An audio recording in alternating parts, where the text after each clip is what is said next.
Paanan ng isang luntiang bundok ay matatagpuan ang maliit na baryo ng San Isidro.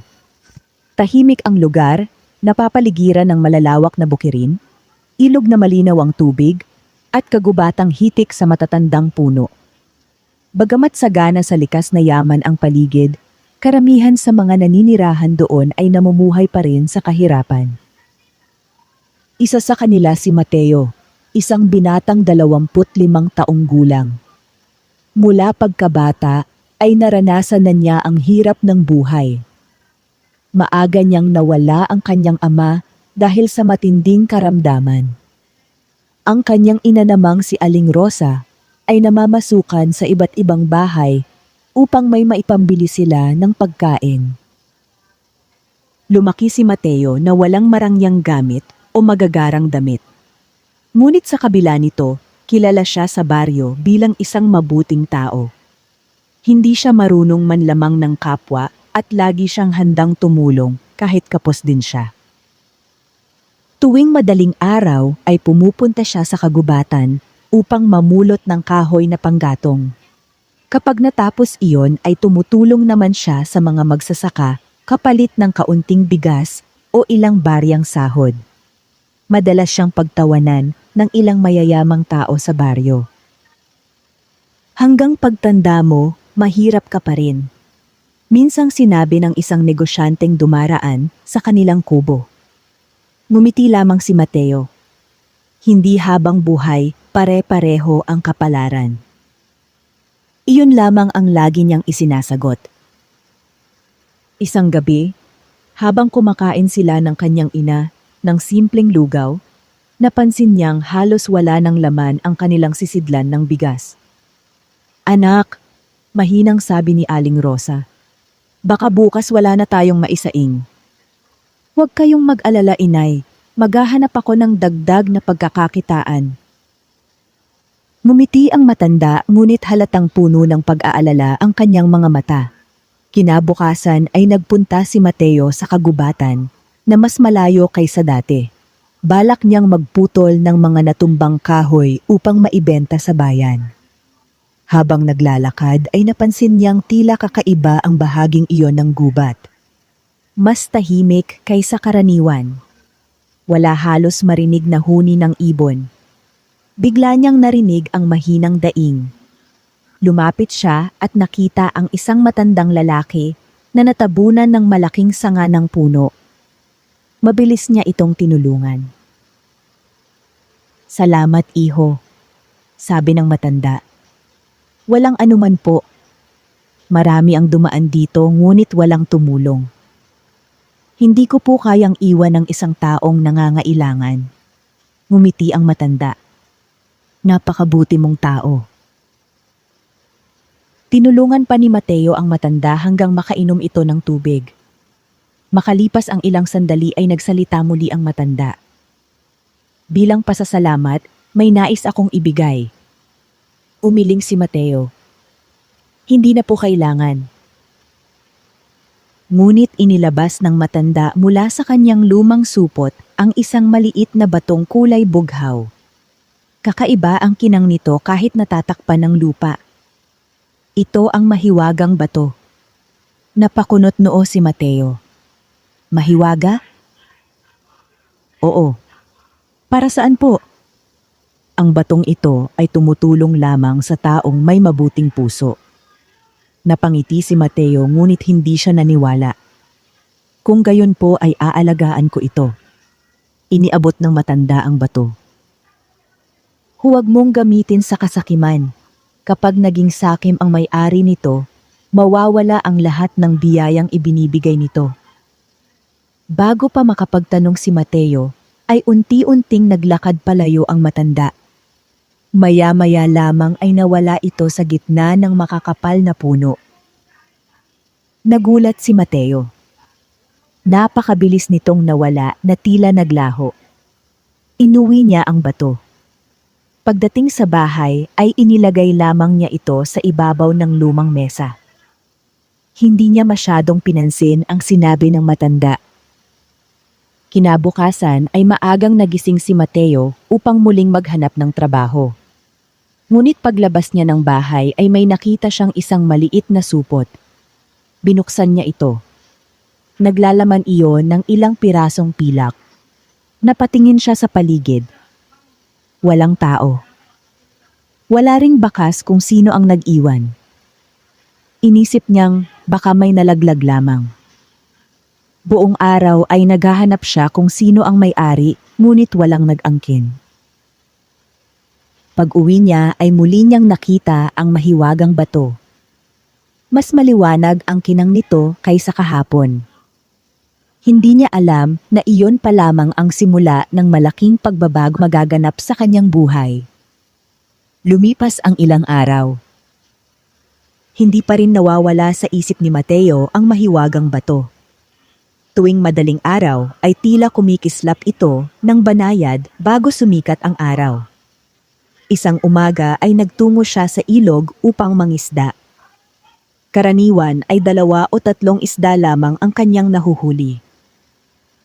Ngunit nang ihagis niya ang kanyang lambat, halos hindi niya ito maiahon sa bigat. Punong-puno iyon ng malalaking isda. Hindi siya makapaniwala.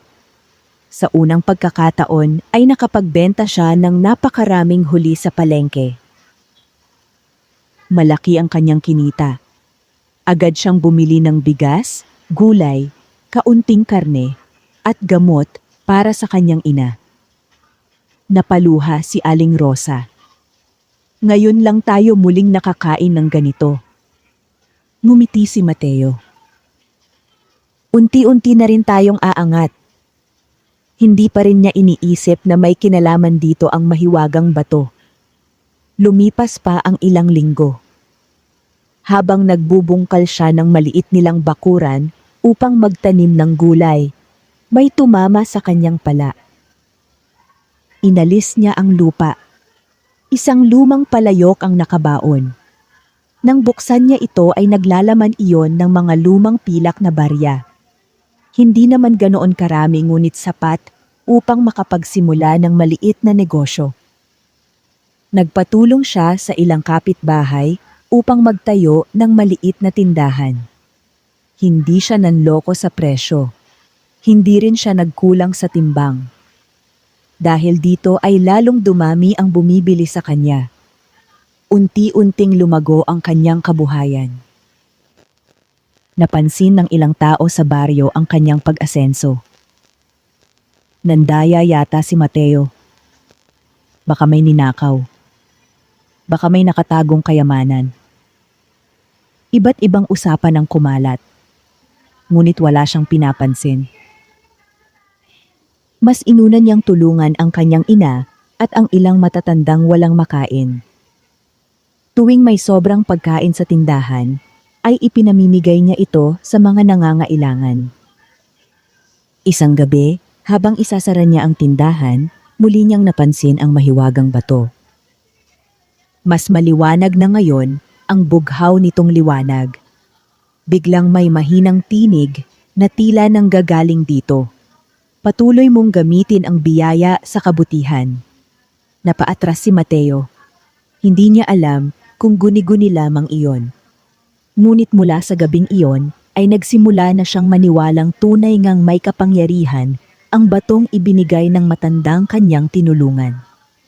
Hindi niya alam na may isang taong lihim na nagmamasid sa kanya. Isang mayamang lalaki sa baryo ang nagsimulang mausisa sa misteryosong pagyaman ni Mateo at handa itong gawin ang lahat upang maagaw ang lihim na pinagmumulan ng kanyang swerte. Mabilis na kumalat sa buong baryo ang balita tungkol sa pag-unlad ni Mateo. Ang dati simpleng kubo ay unti-unting naayos. Hindi man ito naging marangyang bahay, naging matibay naman ito at maaliwalas. Hindi na rin nagugutom si Aling Rosa at nakabibili na siya ng mga gamot na dati hindi nila kayang bilhin. Subalit kasabay ng pag-unlad ay ang pagdami ng mga taong naiinggit. Pinakainggit sa lahat si Don Arturo, ang pinakamayamang negosyante sa San Isidro. Sanay siyang siya lamang ang kinikilala at iginagalang sa baryo. Hindi niya matanggap na ang isang dating mahirap ay unti-unting umaangat. Isang gabi ay ipinatawag niya ang kanyang tauhang si Bruno. Alamin mo ang sikreto ni Mateo. Ano po ang hahanapin ko? Lahat. Kung may kayamanan siyang natagpuan, gusto kong malaman. Kung may tumutulong sa kanya, gusto kong makilala. Kinabukasan ay lihim na sinundan ni Bruno si Mateo. Ngunit wala siyang nakita kundi isang lalaking masipag. Mula madaling araw hanggang dapit hapon ay nagtatrabaho ito. Kapag may matandang nangangailangan ng tulong, ay agad itong lumalapit. Kapag may batang gutom, ay binibigyan niya ng pagkain. Nagtaka si Bruno. Wala namang kakaiba. Ngunit isang hapon, habang naglilinis si Mateo ng kanyang bahay, nasilayan ni Bruno ang bughaw na batong nakapatong sa mesa. Saglit itong kumislap. Napakunot noo si Bruno. Pagbalik niya kay Don Arturo ay ikinuwento niya ang kanyang nakita. Isang bato lamang? Hindi po ordinaryong bato, kumikinang. Nagliwanag ang mukha ni Don Arturo. Iyon ang dahilan. Mula noon ay ginawa niya ang lahat upang makuha ang mahiwagang bato. Samantala, walang kamalay-malay si Mateo sa panganib na papalapit. Patuloy lamang siyang namuhay ng may kabutihan. Isang araw ay dumating sa kanilang bahay ang isang biyuda na may 3 anak. Mateo, wala na kaming makain. Hindi nagdalawang isip si Mateo. Kumuha siya ng 2 sako ng bigas at ilang pagkain mula sa kanyang tindahan. Dalhin ninyo ito, huwag kayong mag-alala. Napaluha ang babae. Hindi ko ito mababayaran. Hindi kailangang bayaran ang pagtulong. Kinagabihan, muli na namang nagliwanag ang mahiwagang bato. Mas maliwanag ito kaysa dati. Naramdaman ni Mateo ang kakaibang init na tila nagbibigay ng kapanatagan. Kinabukasan ay dumating ang isang mangangalakal mula sa bayan. Narinig nito ang tungkol sa katapatan ni Mateo, kaya inalok siyang maging pangunahing tagapagtustos ng mga produkto sa kalapit na mga baryo. Hindi makapaniwala si Mateo, isa na namang biyaya ang dumating sa kanya. Unti-unti nang lumalaki ang kanyang kabuhayan. Ngunit sa dilim ng gabi, palihim na lumapit sina Don Arturo at Bruno sa kanyang bahay. Handa na silang nakawin ang mahiwagang bato. Tahimik ang buong baryo ng gabing iyon. Habang mahimbing na natutulog sina Mateo at Aling Rosa, dahan-dahang binuksan ni na Don Arturo at Bruno ang maliit na bintana ng bahay. Maingat silang pumasok. Hindi nagtagal ay nakita nila ang bughaw na batong nakapatong sa mesa. Sa wakas, bulong ni Don Arturo. Agad niya itong dinampot. Ngunit sa sandaling mahawakan niya ang bato, ay bigla itong nawalan ng liwanag. Kasabay nito ay nakaramdam siya ng matinding pagkahilo. Napaatras siya. Ano ito? Biglang bumukas ang pinto. Nagising si Mateo. Nakita niya sina Don Arturo at Bruno na hawak ang mahiwagang bato. Anong ginagawa ninyo rito? Hindi nakapagsalita ang dalawa. Muling kumislap ang bato, ngunit ngayon ay kulay mapulang liwanag ang lumabas dito. Unti-unting gumuho ang kisame sa bahaging kinatatayuan ni na Don Arturo at Bruno. Napasigaw sila sa takot.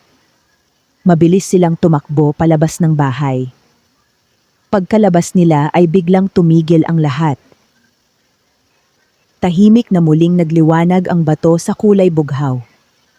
Hindi maintindihan ni Mateo ang nangyari.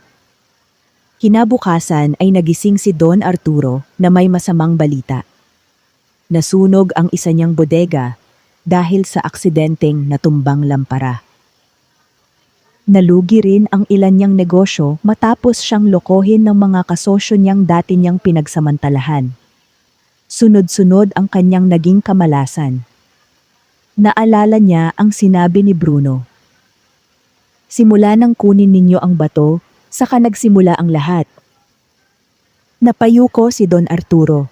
Samantala, muling lumapit si Mateo sa mahiwagang bato. Parang may mahinang tinig siyang narinig. Ang biyaya ay hindi para sa taong sakim. Ito ay para sa taong marunong magbahagi. Napangiti si Mateo.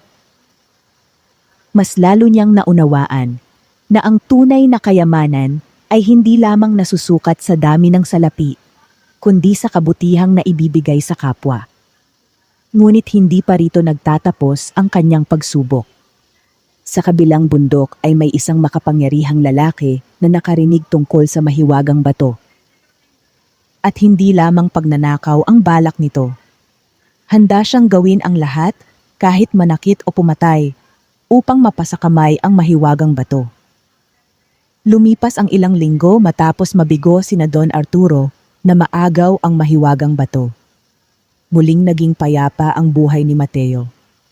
Lumago ang kanyang tindahan, dumami ang kanyang mga pananim, at marami pang pamilya ang kanyang natutulungan. Ngunit sa kabilang bundok ay may isang lalaking nakarinig ng kwento tungkol sa mahiwagang bato. Ang kanyang pangalan ay Ramiro. Isa siyang mayamang mangangalakal na kilala sa pagiging tuso at walang awa. Hindi siya naniniwala sa kabutihan. Para sa kanya, lahat ng bagay ay maaaring mabili o maagaw. Nang marinig niya ang kwento tungkol kay Mateo, agad siyang nagtungo sa San Isidro. Nagkunwari siyang isang mabait na negosyante. Pagdating niya sa baryo ay sinalubong siya ng mga tao. Nais kong makilala ang binatang si Mateo, sabi niya. Hindi nagtagal ay nagkaharap silang dalawa. Magalang siyang tinanggap ni Mateo. Maligayang pagdating po. Napangiti si Ramiro. Narinig kong isa kang matagumpay na negosyante. Gusto kitang alukin ng malaking puhunan. Nagpasalamat si Mateo ngunit tumanggi. Sapat na po ang mayroon ako. Mas gusto kong unti-unting lumago ang aking kabuhayan. Hindi nagustuhan ni Ramiro ang sagot. Hindi siya sanay na tinatanggihan. Habang nag-uusap sila, ay napansin niyang nakapatong sa isang maliit na estante ang bughaw na bato. Kahit maliwanag ang araw, ay tila may sariling liwanag ito. Napangisi siya sa sarili. Iyan pala ang hinahanap ko. Kinagabihan ay nagpadala siya ng 2 tauhan upang nakawin ang bato. Ngunit nang lapitan nila ito ay biglang humangin ng malakas. Nanginig ang buong bahay. Natakot ang 2 magnanakaw at nagtakbuhan palabas. Pagbalik nila kay Ramiro ay nanginginig pa rin sila. Hindi namin makuha ang bato. Mga duwag kayo. Ayaw pong magpahawak ng bato. Hindi naniwala si Ramiro. Ako mismo ang kukuha. Samantala, napansin ni Mateo na tila lumalakas ang liwanag ng mahiwagang bato. Parang may nais itong ipahiwatig. Naramdaman niyang may paparating na mas mabigat na pagsubok. Hindi siya natakot. Sa halip ay lalo niyang pinagbutihan ang pagtulong sa mga tao. Nagpagawa siya ng maliit na balon upang hindi na kailangang lumakad ng malayo ang mga taga-baryo para lamang umigib ng tubig. Nagbigay rin siya ng libreng binhi sa mga magsasakang nawalan ng pananim dahil sa bagyo. Dahil dito ay lalong minahal si Mateo ng buong baryo. Ngunit kasabay nito ay lalong tumindi ang pagnanais ni Ramiro na maagaw ang mahiwagang bato. Madilim ang kalangitan ng gabing napagpasyahan ni Ramiro na personal na nakawin ang mahiwagang bato. Tahimik siyang pumasok sa bakuran ni Mateo. Bitbit niya ang isang mamahaling kahongyari sa bakal na balak niyang paglagyan ng bato. Dahan-dahan siyang lumapit sa mesa. Nang mahawakan niya ang mahiwagang bato ay bigla itong uminit. Napasigaw siya sa sakit at kusang nabitawan ang bato. Kasabay nito ay kumislap ang bughaw nitong liwanag at nagliwanag ang buong silid. Nagising sina Mateo at Aling Rosa. Nakita nila si Ramiro na nakaluhod sa sahig. Huwag ninyo akong lapitan! Sigaw nito habang nanginginig. Tahimik na lumapit si Mateo. Bakit mo gustong kunin ang bato? Dahil gusto kong yumaman pa. Tingnan mo ang sarili mo, mayaman ka na. Pero gusto ko pang higit. Napabuntong hininga si Mateo. Ang taong walang kasiyahan ay mananatiling mahirap sa puso kahit gaano karami ang kanyang kayamanan. Hindi nakasagot si Ramiro. Muli na namang kumislap ang bato.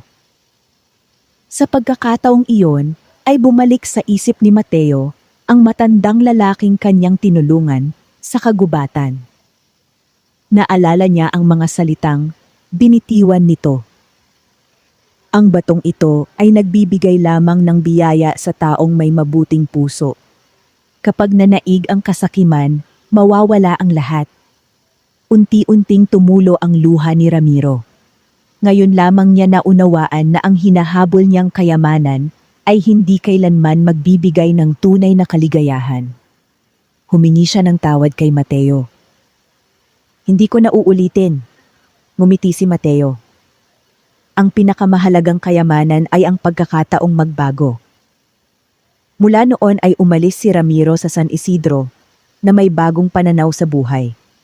Samantala, lalo pang umunlad ang baryo dahil sa kabutihang ipinamalas ni Mateo. Maraming pamilya ang nagkaroon ng hanap buhay at unti-unting nawala ang gutom sa kanilang lugar. Ngunit isang umaga, habang naglilinis si Mateo sa bakuran, napansin niyang unti-unting kumukupas ang liwanag ng mahiwagang bato. At sa di kalayuan ay muling lumitaw ang misteryosong matandang nagbigay nito sa kanya. May dala itong isang balitang tuluyang magbabago sa kapalaran ni Mateo. Maagang nagising si Mateo kinabukasan. Paglabas niya ng bahay, ay nakita niyang naghihintay sa ilalim ng punong mangga ang matandang lalaki na minsang nagbigay sa kanya ng mahiwagang bato. Tahimik itong nakaupo habang nakatingin sa papasibol na araw. Lumapit si Mateo at magalang na yumuko. "Kayo po pala." Ngumiti ang matanda. "Matagal kitang pinagmamasdan. Maraming salamat po sa batong ibinigay ninyo. Dahil dito ay nagbago ang aming buhay." Umiling ang matanda. "Hindi ang bato ang nagpabago sa buhay mo." Nagtaka si Mateo. "Kung hindi po ang bato, ano? Ikaw." Hindi agad nakaimik si Mateo. Ang bato ay nagbibigay lamang ng pagkakataon. Ang tunay na biyaya ay nasa puso ng taong marunong gumawa ng kabutihan. Pagkatapos sabihin iyon ay tumayo ang matanda. "Ngunit mayroon ka pang huling pagsubok." Napakunot noo si Mateo. "Anong pagsubok po?" "Kapag dumating ang oras, kailangan mong mamili ang sarili mong kayamanan o ang kapakanan ng buong baryo." Pagkasabi nito ay unti-unting naglakad ang matanda patungo sa kagubatan hanggang sa tuluyan itong mawala. Buong araw ay palaisipan kay Mateo ang sinabi nito. Makalipas ang ilang araw ay dumating ang matinding tagtuyot. Unti-unting natuyo ang ilog. Nalanta ang mga pananim. Nawalan ng ani ang mga magsasaka. Muling bumalik ang gutom sa San Isidro. Araw-araw ay may mga batang umiiyak dahil walang makain. Nagtipon ang mga tao sa harap ng bahay ni Mateo. "Hindi na namin alam ang aming gagawin." Tiningnan ni Mateo ang kanyang malaking imbakan ng bigas. Alam niyang kung ipamimigay niya ang lahat, ay baka wala nang matira para sa kanila ng kanyang ina. Tahimik siyang nagdasal. Pagkatapos ay ngumiti siya. "Bubuksan natin ang imbakan." Isa-isang binigyan niya ng bigas ang bawat pamilya. Wala siyang siningil. Maging ang mga hindi niya kakilala ay binigyan niya. Nang malaman ito ni Aling Rosa ay hindi siya nagalit. "Anak, tama ang ginawa mo. Pero baka maubusan tayo. Mas mabuti nang maghirap tayong magkasama kaysa mabuhay na mayaman habang nagugutom ang ating mga kapitbahay." Lumipas ang ilang linggo. Halos wala nang natira sa imbakan ni Mateo. Ngunit wala siyang pinagsisihan. Nang gabing iyon ay muling nagliwanag ang mahiwagang bato. Mas maliwanag ito kaysa kailanman. Kinabukasan ay nagising ang buong baryo sa isang kamangha-manghang tanawin. Makapal ang maiitim na ulap sa kalangitan. Maya-maya ay bumuhos ang ulan. Nagpalakpakan ang mga magsasaka. Sa wakas ay matatapos na ang matagal na tagtuyot. Mabilis na napuno ang ilog. Muling nabuhay ang mga pananim. Lumipas ang ilang buwan at dumating ang panahon ng anihan. Hindi makapaniwala ang lahat. Ang ani ng buong San Isidro ang pinakamaganda sa kasaysayan ng baryo. Mas malalaki ang mga butil ng palay, mas marami ang mga gulay, masagana rin ang mga punong namumunga. Ang bawat pamilya ay nagkaroon ng sapat na pagkain at sobrang maibebenta sa bayan. Nagtipon ang mga taga-baryo sa liwasan. Lumapit ang pinakamatandang magsasaka kay Mateo. Hindi namin malilimutan ang ginawa mo. Isa-isang lumapit ang mga taong tinulungan niya. May dalang bigas ang iba. May gulay, may prutas, may mga hayop na pang-alaga. Hindi ito bayad, sabi ng isang matanda. Ito ay pasasalamat. Napaluha si Mateo. Hindi niya inaasahang ibabalik ng buong baryo ang kabutihang kanyang ipinakita. Kinagabihan ay muling dumating ang misteryosong matanda. Ngumiti ito habang nakatingin sa mahiwagang bato. Nalampasan mo ang huling pagsubok. Unti-unti niyang kinuha ang bato sa mesa. Sa pagkakataong iyon ay hindi na ito kumikinang. Naging ordinaryong bato na lamang ito. Nagulat si Mateo. Nawala na po ba ang kapangyarihan nito? Ngumiti ang matanda. Hindi ito nawala. Nasa puso mo na. Natutuhan mo ng yumaman dahil sa sipag, katapatan at kabutihan. Hindi mo na kailangan ang mahika. Pagkasabi nito ay iniabot ng matanda ang bato kay Mateo. Ito ay magiging alaala na lamang ng iyong pinagdaanan. Pagkatapos ay tuluyan na itong naglaho. Mula noon ay hindi na muling nakita ng sinuman ang misteryosong matanda. Patuloy na yumaman si Mateo. Hindi dahil sa mahiwagang bato, kundi dahil sa tiwala ng mga tao, sa kanyang sipag, at sa kanyang kabutihan. Ang dating mahirap na binata ay naging pinakaginagalang na tao sa San Isidro. Hindi dahil siya ang pinakamayaman, kundi dahil siya ang unang tumutulong sa oras ng pangangailangan. At sa bawat batang nagtatanong kung paano siya yumaman, iisa lamang ang kanyang sagot. Ang tunay na kayamanan ay nagsisimula sa mabuting puso. Kapag marunong kang magbahagi, ang biyaya ay laging babalik sa iyo. Lumipas ang maraming taon. Ang maliit na baryo ng San Isidro ay naging isa sa pinakamaunlad na pamayanan sa buong lalawigan. Ang dating mga bukiring tigang ay naging luntiang taniman. Ang dating maputik na daan ay napalitan ng maayos na lansangan. Marami na ring pamilya ang may sariling kabuhayan. Hindi iyon dahil sa mahika, kundi dahil tinuruan sila ni Mateo na magtulungan. Hindi niya inangkin ang lahat ng tagumpay. Sa halip ay nagtayo siya ng maliit na paaralan upang matutong bumasa at sumulat ang mga bata. Nagpatayo rin siya ng isang bulwagang maaaring gamitin ng mga magsasaka upang magplano ng kanilang pagtatanim at pagbebenta ng ani. Kapag may isang pamilyang nawawalan ng kabuhayan, sama-sama silang tumutulong hanggang muli itong makatayo. Dahil dito ay lalong lumakas ang samahan ng buong baryo. Isang araw ay may dumating na isang batang lalaki na halos kapareho ng kalagayan ni Mateo noon. Punit ang kanyang damit at gutom na gutom. Lolo, mahina niyang sabi kay Mateo, "Maaari po ba akong makahingi ng trabaho?" Ngumiti si Mateo. Naalala niya ang sarili noong siya ay bata pa. Sa halip na bigyan lamang ng pagkain ang bata, isinama niya ito sa bukiring. Tinuruan niya itong mag-araro, magtanim, mag-alaga ng hayop, at mag-ipon ng kinikita. Mas mahalaga ang kaalaman kaysa limos, sabi ni Mateo. Masipag ang bata. Sa paglipas ng mga taon ay naging isa rin siyang matagumpay na magsasaka. Marami pa ang sumunod. unti-unting nawala ang matinding kahirapan sa San Isidro. Hindi dahil may mahiwagang bato pa, kundi dahil ang kabutihan ni Mateo ay naging halimbawa ng lahat. Sa isang lumang kahon sa loob ng kanyang silid, ay naroon pa rin ang bughaw na bato. Isa na lamang itong ordinaryong bato. Ngunit tuwing titingnan iyon ni Mateo, ay naaalala niya ang aral na nagpabago sa kanyang buhay. Hindi ang mahika ang nagpapaunlad sa tao. Ang mabuting puso ang tunay na himala. Isang umaga, habang unti-unting sumisikat ang araw sa ibabaw ng bundok, tahimik na naglakad si Mateo patungo sa kagubatang minsan niyang pinuntahan noong siya ay isa pang mahirap na binata. Bitbit niya ang lumang bughaw na bato.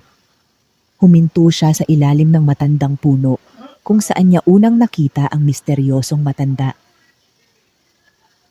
Tahimik niyang inilapag ang bato sa isang malaking tipak ng bato. "Maraming salamat," mahina niyang sambit. Hindi nagtagal ay umihip ang banayad na hangin. May mga dahong dahan-dahang nalaglag mula sa mga sanga. Ngumiti si Mateo. Pakiramdam niya ay may tahimik na tinig na nagsasabing natapos na ang kanyang paglalakbay. Pagbalik niya sa baryo ay naghihintay ang mga tao. May malaking pagdiriwang para sa anihan. Punong-puno ng tawanan ang liwasan. Masaya ang mga bata. Masagana ang mga magsasaka. Walang pamilyang nagugutom. Lumapit ang pinuno ng baryo. "Mateo, ikaw ang naging dahilan kung bakit nagbago ang aming buhay." Umiling siya. "Hindi ako, tayong lahat."